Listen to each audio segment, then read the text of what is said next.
chapter is living world and classification of microbes. Okay, so what is living worlds and what is the classification? So we are studying the living world from the standard 6, means all the living organisms which are in the surrounding, that is plants and animals, are considered under the living world. And in this lesson we are also going to study about uh, how the classification of microbes is done. Okay, how the microbes are classified. You are very much similar to the word microbes. Microbes means microorganisms. Okay, so let's see. In the previous standard, that is in 7th standard, we have studied that Carl Linnaeus has put forward the binomial nomenclature for the first time. Now he named the organism into the scientific name. He gave the organism a scientific name in 2 words. This process was called as a binomial nomenclature. Okay, the binomial nomenclature was divided into 2 words, that is generic name and specific name. So what is generic name? Generic name is referred to genus of the plant or the animal, and the second word species is related to which type of species it is having. For example, mango. Okay, the name of scientific name of the mango is Magnifera indica. So Magnifera is the generic name, common mango name given to mango, that is Magnifera. And specific name, as it is grown in India, so it is given the specific name as indica. The species is only found in India, so the name is given as indica. So this is about the 7th standard previous knowledge. So let's us study about the 8th standard.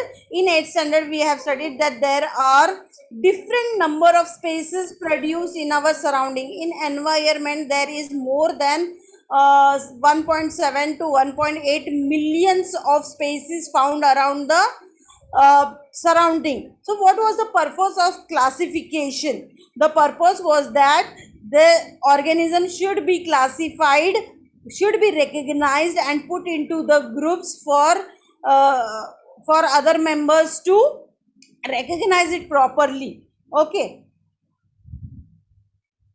then these are the scientists who tried to find out the kingdom system which is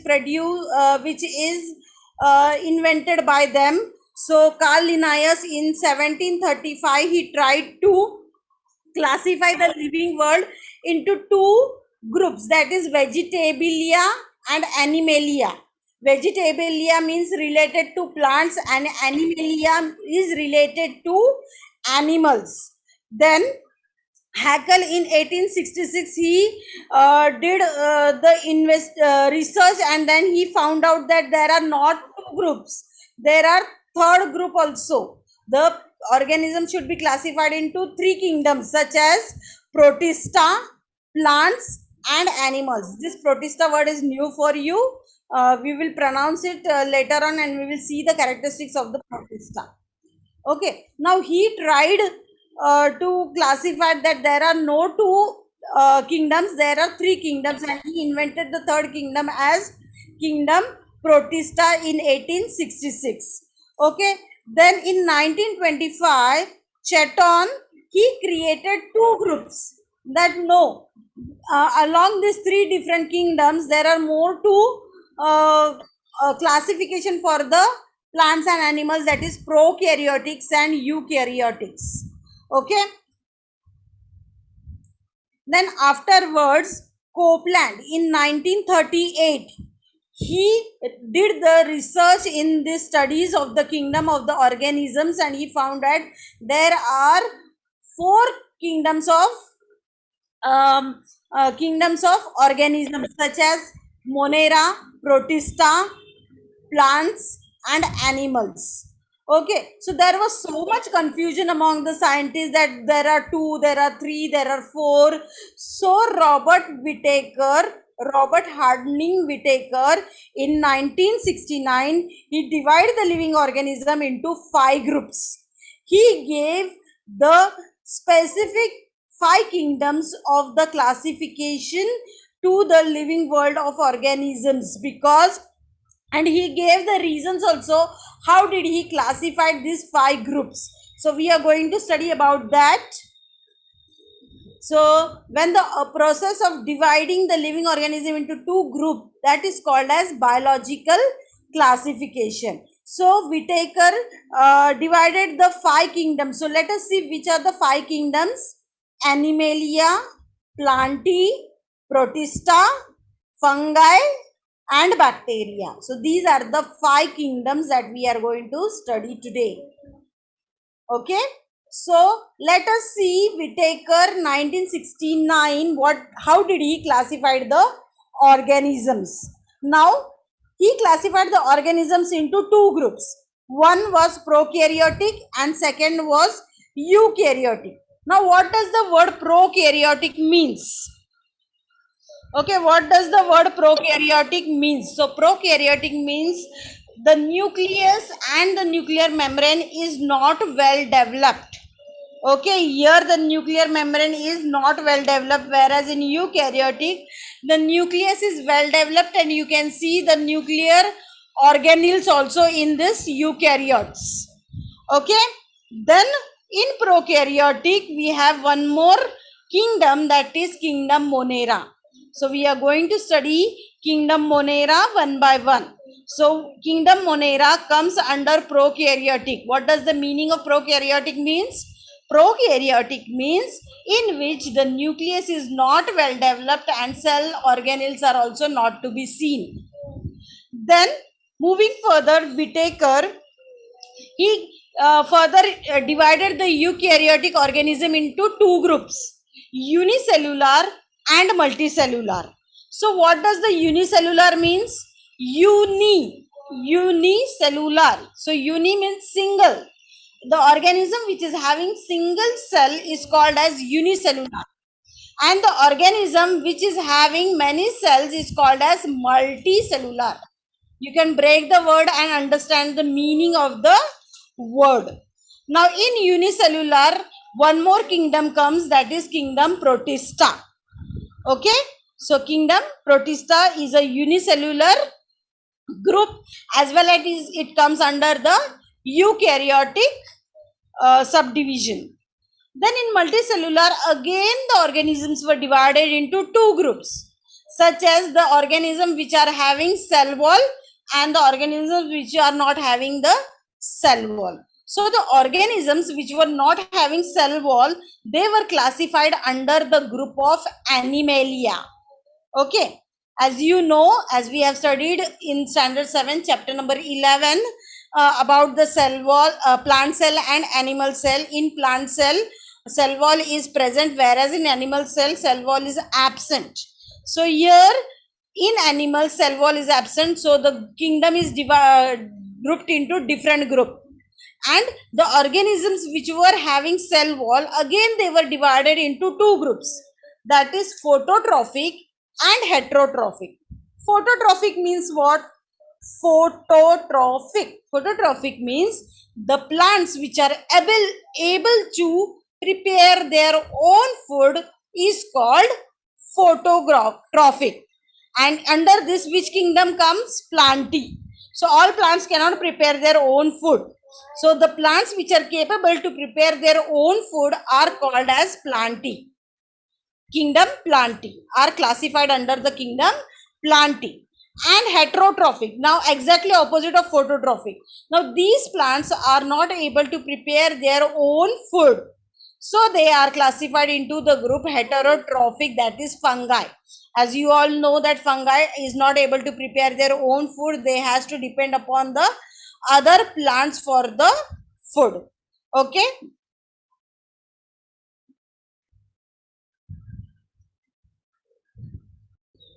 Now For the classification, Whittaker considered some points. So he wanted to explain the other scientists what points did he mention to classify the organism into 5 kingdoms. So first was complicity of the cell structure. In this, what did he recognize? He recognized whether the organism was prokaryotic or eukaryotic. In prokaryotic, we have studied the nucleus is not well developed, and in eukaryotic, the nucleus is well developed. Then the second point he classified as complicity of the organism, means whether the organism is unicellular or multicellular, means how much cell does the organism is having. So is he having one cell or more than one cell? So he classified the complicity of organism as unicellular and multicellular organisms. Then the third point of criteria of his was that mode of nutrition. So what was the mode of nutrition in the organisms? For example, plants. Now plants are autotrophic. What does the word autotrophic means? Organisms which are capable of preparing their own food. Then animals, heterotrophic. Why heterotrophic? Because animals do not prepare their own food, they depend upon the others for food. So they that is why the mode of nutrition in animals is heterotrophic. Then the third is fungi. Now these fungi depends upon the dead organisms. These are saprophytic. Saprophytic means the organisms which depend upon the dead and decay of the organism. Those are classified into saprophytic.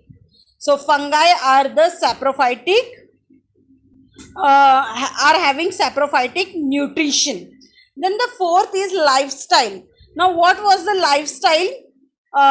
As you all know, plants are called as producers, animals are called as consumers, and fungi are called as decomposer. Now plant is producing food for themselves, but animals are depending on plants for food as they are heterotrophic. Then fungi is a decomposer. Whatever dead decaying materials of plants and animals is there, it will depend upon that. So this was the lifestyle of the organisms. The fifth criteria of the Whittaker was phylogenetic relationship. So one of the child asked me what is the meaning of the phylogenetic relationship. So its meaning is that relating to the evolutionary development of the organism. Means how did the organism evolve. For example, is it unicellular or is it multicellular? Is it prokaryotic or it is eukaryotic? Okay, or some organisms that can move from prokaryotic to eukaryotic and unicellular to multicellular. Those come under this group, phylogenetic relationship. Okay, now this is the chart that you are going to draw in your notebook. Okay, how are the living organisms classified? The living organisms are classified in prokaryotic and eukaryotic. Then prokaryotic is further divided into unicellular, and unicellular which kingdom comes, that you are going to mention. So you are going to draw this chart in the notebook. Okay, this is your today's homework. Okay, it's very simple. 2 minutes, 5 minutes, approximately 5 minutes it will take to complete this. Okay, let's move forward. Kingdom Monera. Now Kingdom Monera. Now what, let us see the characteristics of the Kingdom Monera. Okay, now as I told you, Kingdom Monera comes under the unicellular and it is coming under the prokaryotic cells. So in this, what will be the first point?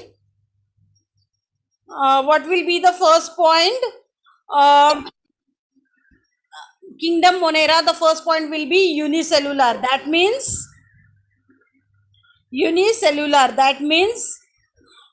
single cell. Autotrophic or heterotrophic means they can prepare their own food or they will not be able to prepare their own food. Then how is their locomotion? Their locomotion may be non-motile, but they have flagella. Okay, flagella is the hair-like structure for the organisms which helps the locomotion in the organisms. So they may remain still at one place, or they may make the movement of the organism with the help of flagella. Now the word flagella means having hair like structure for locomotion, okay. Then the third point what it will come, that it is a prokaryotic cell. It comes under prokaryotic cell. So what does the meaning of the prokaryotic tells us? That the cell is not distinguished in the nucleus, or nuclear membranes are also not to be seen in the prokaryotic organisms. Okay. Then which organisms are classified in this? Bacteria, blue green algae, all these are included in the kingdom Monera. So let's see the example. Streptococcus pneumoniae, Staphylococcus aureus. These are the examples of kingdom Monera. Okay. So let's see more examples of kingdom Monera. So here are the organisms you can see very well. So all these organisms come under the example of kingdom Monera. So let's go through all the words, as all the words are very new for you. So let's see the pronunciation, and hard words you are going to practice at home, how to spell it or how to pronounce it. Okay. So let us see. Clostridium tetani, Streptococcus pneumoniae, Staphylococcus aureus, Treponema pallidum, Vibrio cholerae, Salmonella typhi, Clostridium botulinum, and Legionella pneumoniae. Okay, these are the organisms, example of the organisms of the kingdom Monera. So students, you are going to practice the pronunciation of these words properly, and you are going to revise how to write these words. Yes, I am waiting in the chat box for your questions. Okay, in kingdom Protista, what are the points to be noted? That is,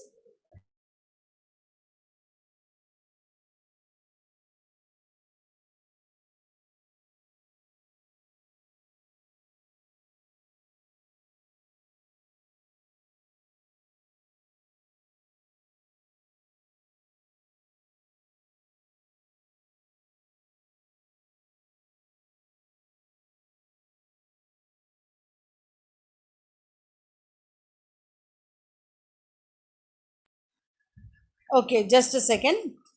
Okay, so the first point to remember in the kingdom Protista is eukaryotic. Eukaryotic means the nucleus is not well developed, and unicellular means having single cell. Now where are these organisms found? These are found in oceans, ponds, lakes, dams, etc. Okay. Now what is the meaning of autotrophic? Autotrophic means they can prepare their own food. Okay. Then Euglena and Volvax, these are the name of the organisms which can prepare their own food. And in heterotrophic means these organisms are not able to prepare their own food, so it is called as heterotrophic. And what is the example in this? Paramecium. Now in amoeba, you can see that the locomotion of the organism is done with the help of pseudopodia. Pseudopodia means false foot. Okay, pseudopodia means false foot. In amoeba, the pseudopodia is the is helping for locomotion of amoeba from one place to another. Then flagella and cilia, these are the hair-like structure which is used for locomotion. These are the locomotory organs. Now the shape of these microorganisms can be irregular. The specific shape is not for these organisms. The organisms are of all different shapes, so we cannot recognize that the organism is having specific this or this shape. And these organisms are motile microbes. These are motile microbes. They are moving from one place to another. That is the meaning of the motile. So let us see what are the examples. So Euglena and Volvex, these are the examples of kingdom Protista, and Euglena and Volvex are the examples that are for autotrophic, means these organisms can prepare their own food. Okay.